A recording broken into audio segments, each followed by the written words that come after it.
Because the 9-ball is good. I imagine he would push out somewhere on the bottom rail, make him shoot the 2 up table somewhere.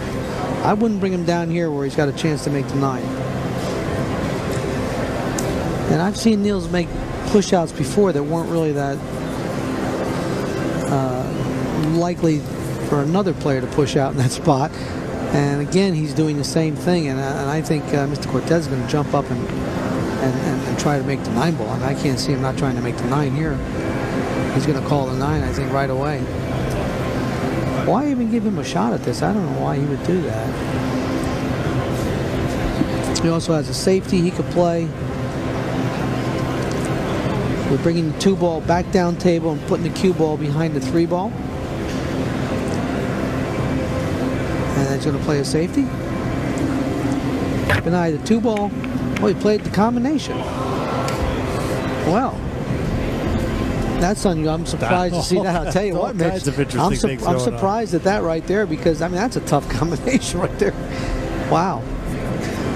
I think he's a little discouraged, you know, missing the 8, not getting out the last rack. I think he may see himself starting to, you know, falter a little bit. And it's so funny how the momentum can completely change. We have seen it so many times in the past. And Niels trying to be the one to pick it up and run with it here. Well, he may have a 9-ball kiss shot here, too, after the 2-ball. Let's see where he puts the cue ball. Okay, and well, I guess the 3-ball goes past the 9, and it does. You'll see him. Looks like he may just draw the cue ball back for the 4 in the same pocket. Does it look close from there? Obviously, there was a whole pocket. Yep. Do you have your glasses on, Mitch? I do. Okay. Yeah. No, that looks close. It was close to the side of the pocket. He used all of it, which is fine. Yes, I'll tell you, he's got his rhythm back again. You notice? And everything's starting to go the other way now. And this is what this unique format with champions is all about. You know, one set, the other fellow looks great. Now the next set, the other player comes on strong. So if it did come down to it, Levan Corteza would have to feel pretty good. He's got a fantastic lag. He won the lag for the opening break in this match, and when he had the chance against Johnny Archer in their semifinal matchup in sudden death, what did he do but break and run? So very capable. Yep. I believe on the lag in this match here, he froze the cue ball, it looked like, to the bottom rail. Yeah. I mean, you can't beat that. The only thing you can do is tie it. He's had a good lag himself, but it didn't work. So 2 balls left. Here's a shot. He'll put a little bit of right-hand spin, not much, to bring the cue ball back over by him. He wants to keep the cue ball on that side of the table for the 9-ball. There it is, perfect. And that was a really good stroke by Niels Feijen. It was fully finished and confident, and the result evident. 9-ball corner pocket. Niels Feijen of the Netherlands jumps out to a 3-rack lead over Levan Corteza in the second. Mohegan Sun, the site of the 17th Annual International Challenge of Champions, here at the Wolf Den. And what has become a ritual every year, our pilgrimage to Mohegan Sun, one of our favorite spots on the planet. No kidding around. 8 in the corner.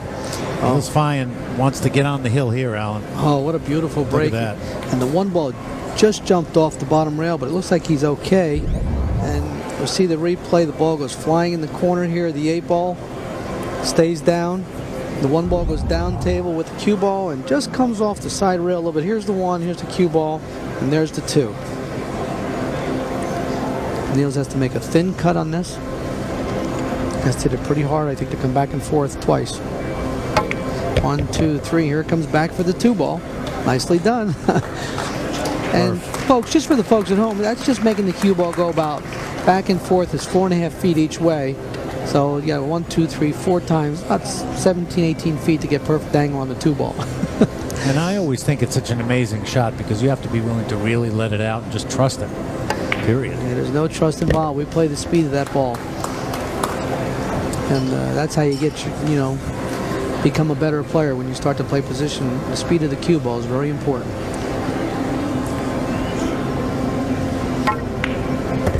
And there's a shot there. He just wanted to hold the cue ball. He had an angle on the 3, but he held the cue ball there for the 4. And he's going to have to play a little 2-rail shot here. I believe he's going to come inside 2 rails at a 6 there.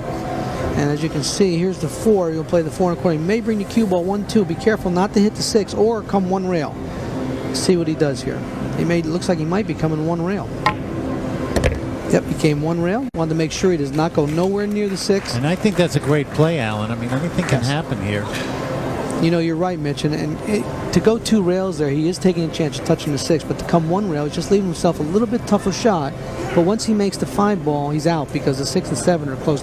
They're on the bottom rail. They're close together. So here's the shot right here that counts. And he fired it in, of course. I tell you, the whole tournament he's been playing great. Both of these players. I mean, it's only deserving that it come down to the final game for the 50,000. I've seen it so many times in the past.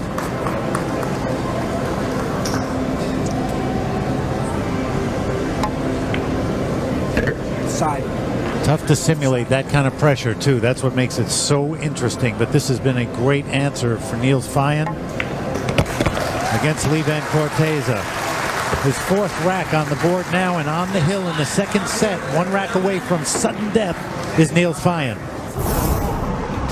What a fantastic week we've had here at Mohegan Sun. I guarantee you, not a more amazing facility anywhere. Spectacular hotel, the best in fine dining, unique and fabulous shops, all in addition to a 10,000-seat sports and entertainment arena. Mohegan Sun, truly a legendary entertainment experience. Both players seated. Feijen Corteza will have a chance to try to make something happen, get back into a little bit of a rhythm, even knowing that there's a sudden death rack possible.